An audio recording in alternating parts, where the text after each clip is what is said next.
you are doing well on this Thursday. I wanted to post a quick video to go over paper assignment number three, the final paper, which I actually meant to do um, in our lecture video yesterday, but forgot. So I think it'd be worthwhile to spend a couple minutes talking about it here today. And of course, as always, I'm available for questions. So if you have questions about the paper, a few of you have emailed me. Please don't hesitate to ask. And I meant to look up the due date of the final paper. I think it's due Friday, May 1st, but I can't remember. But it's on Canvas. And the paper prompt is on Canvas as well. So for the final paper, the length is meant to be 10 to 12 pages long. That is non-inclusive of a cover page and your works cited. So normally I'm pretty kind of strict about enforcing page minimums, but given that we're all dealing with some extenuating circumstances right now, I don't want to read any papers that are longer than 12 pages, let me put it that way. But if the minimum of your paper is somewhere between 8, 9, and 10 pages, that's okay with me. Of course, it needs to be double spaced. You need to have a cover page, just like the second paper, and you need to have of that would be my last name, followed by the year that the article, let's say you were citing something by me, the year that it goes in parentheses, and you put a period at the end of the citation, not before the citation. And of course, more information on this can be found in previous lecture slides and also on the Purdue OWL website, which will tell you how to cite using APA citations. You also do not need a running head, and you do not need an abstract, even though strict APA citation format will tell you that you need both. You do not need both.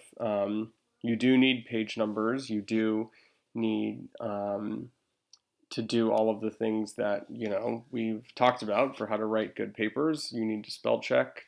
You need to limit your passive voice and all of those things. So the goal in this assignment is essentially to use a case study approach. And a case study approach means that you have a limited number of cases that you're looking at. In y'all's case, you have one case, which is the bill that you're choosing to study.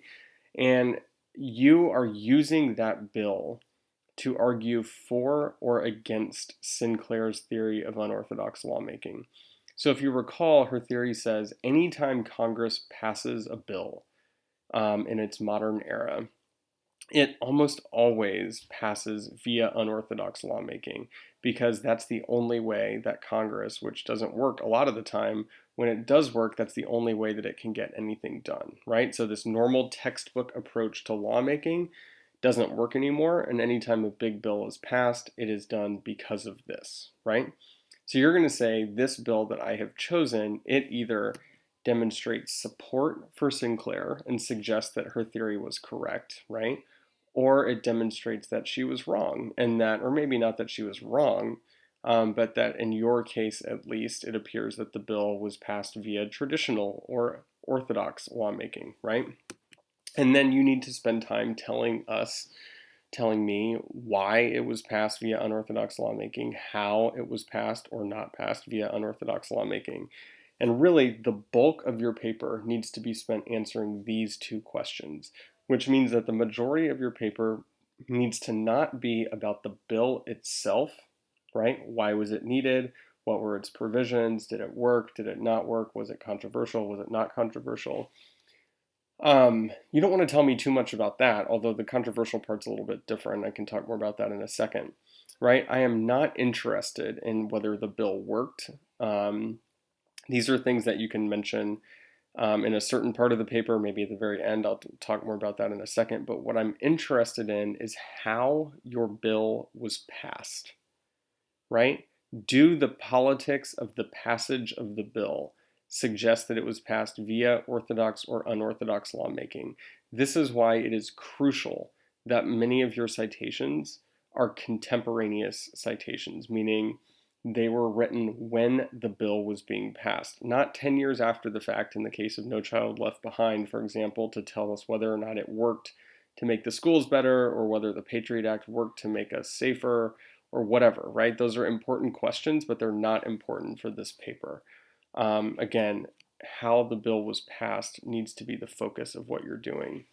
So as for outlining the paper, if I were you, and again, this is not set in stone because you're free to write it however you want, as long as you're convincing. But if I were doing this, I would, of course, start with an introduction.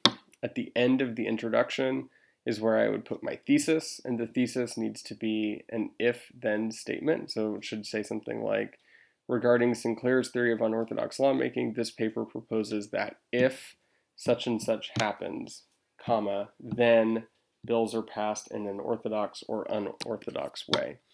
The second section of the paper should be where you summarize the bill. You can give its main originators, you can talk about its sponsors, you can talk about the policy history that led to the bill. If you're writing about the Patriot Act, you can talk a little bit about what happened on 9/11, how the US chose to respond, for example. This is where you can spend some of that time talking about policy history. What was the bill about? What did it address? Was it a longstanding problem? Was it a particular partisan policy area, etc.?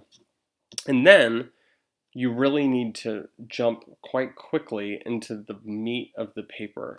And in the meat of the paper, you are providing me with evidence that the bill was passed in an unorthodox or orthodox fashion, right? So here you're talking about the committees, you're talking about how much publicity the bill got, you're talking about the home styles of the members who sponsored it. You're talking about whether or not they were up for re-election. You're talking about whether or not they bragged about the bill or it's something that they tried to hide whenever they were running for re-election later. You're telling me how partisan it was, how unpartisan it was. Basically, you're making an argument supporting your thesis. All right, and you want to here organize the paper into sections based on what you're talking about.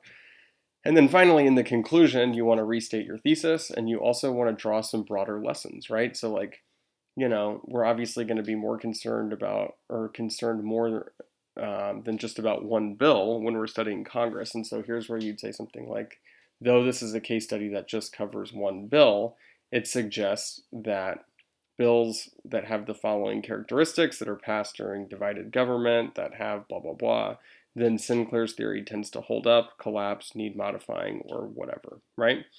So I hope that this helps you to kind of ease your mind a little bit about the final paper. What you can't do is just combine paper number 1 and paper number 2 into one document and then turn that in, right? So paper number 1 was mostly about this bill summary policy history part, right? You're telling me what your bill is about, you're telling me how it passed generally, etc. Most of what I wanted the annotated bibliography assignment to be about was building your thesis, right? So, this source was particularly useful for me because it indicated that this particular tenet of unorthodox lawmaking was in place or whatever, right? So most of the annotated bibliography, in my opinion, should have been about these body sections of the paper and developing and defending your thesis. And most of the first paper should have been about this bill summary policy history area. And really, it's in the third paper where you combine them, right?